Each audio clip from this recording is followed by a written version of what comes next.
Hello everyone. Welcome to Lifey Life, How to Talk with a Small Child, 3 Important Principles. The more words the child hears in the first 3 years of life, the more successfully he develops in the future. So, is it better to turn on the TV more often? It is not that simple. Pediatrician Dana Saskind tells how to create optimal conditions for communication. The real discovery of the turn of the century was the study of age-old psychologists from the University of Kansas, USA, Batty Hart and Todd Risley that predetermined the achievements of man, not the innate ability, not the economic position of the family, not race and sex, and the number of words that are addressed to him surrounding in the first years of life. It is useless to sit a child in front of a TV set or turn on an audiobook for several hours. Communication with an adult is of fundamental importance. Of course, saying stop 30 million times, we will not help the child grow up smart, productive and emotionally stable adult.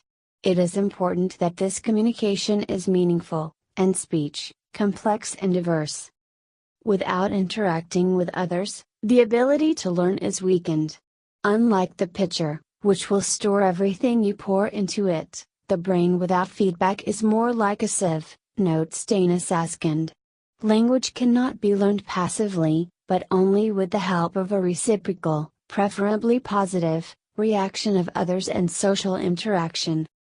Dr. Saskind summarized the latest research in the field of early development and developed a program of communication between parents and children, which will contribute to the best development of the child's brain. Its strategy consists of 3 principles: to be attuned to the child, more often to communicate with him, to develop a dialogue. 1. Setting on the child.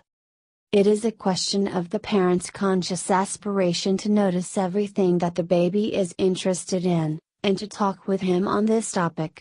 In other words, we must look in the same direction as the child. Pay attention to his studies. For example, an adult, full of good intentions, sits on the floor with the child's favorite book and invites him to listen. But the child does not react, continuing to build the tower from the cubes scattered on the floor.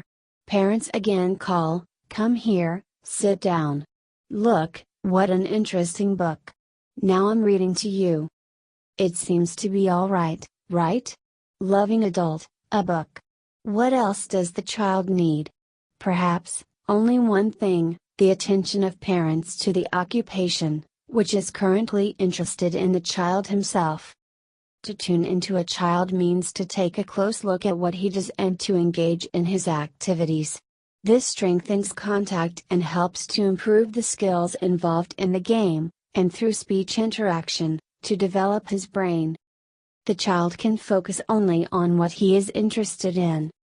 The fact is that a child can focus only on what he is interested in. If you try to switch his attention to another activity, the brain has to expend a lot of extra energy. In particular, studies have shown that if a child should participate in activities that are of little interest to him, he is unlikely to remember the words used at that time. Be on the same level with the child.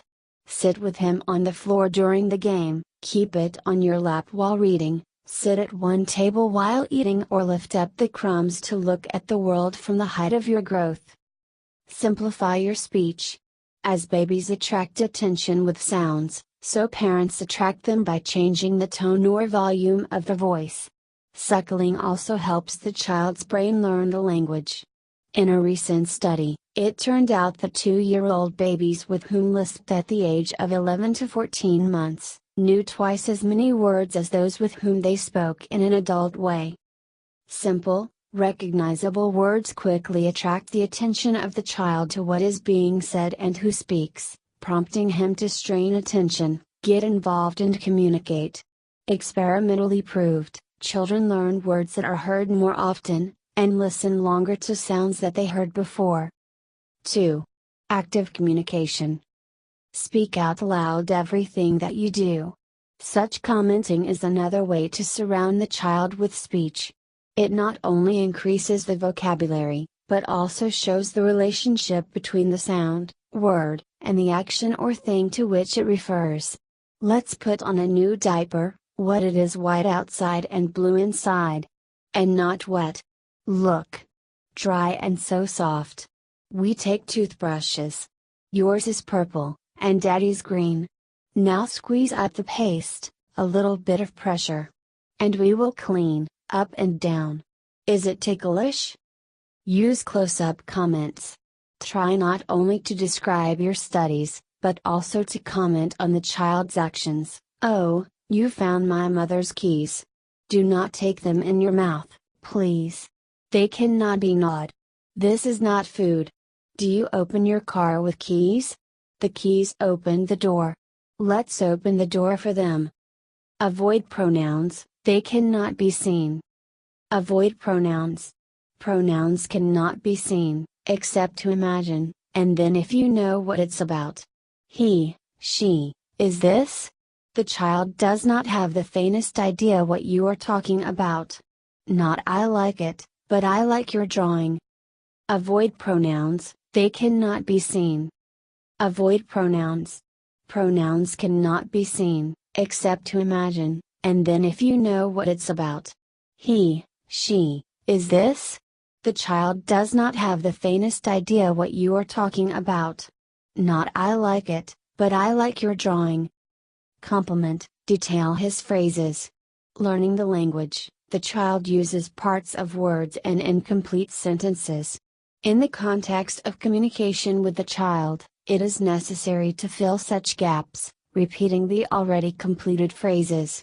Supplement to, the dog is sad will be, your dog is sad.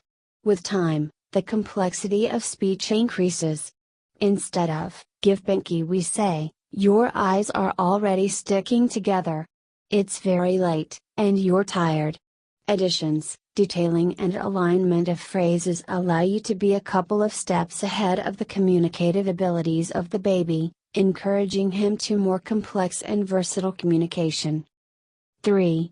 Development of the dialogue. Dialogue involves the exchange of replicas. This is the golden rule of communication between parents and children, the most valuable of the three methods of developing the young brain. You can achieve active interaction by tuning into what takes the attention of the baby, and talking to him about it as much as possible. Patiently wait for a response. In the dialogue, it is very important to follow the alternation of roles. Complementing facial expressions and gestures with words, at first supposed, then imitated and, finally, real, the child can very long pick them up. So long that my mother or father will want to answer for him.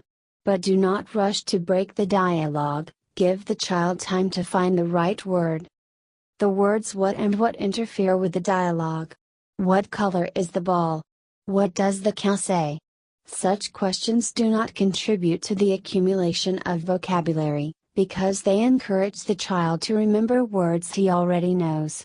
Questions with yes or no answers fall into the same category, they do not help to maintain the conversation and do not teach anything new. On the contrary, the questions of how or why allow him to answer in many different words, involve a variety of thoughts and ideas.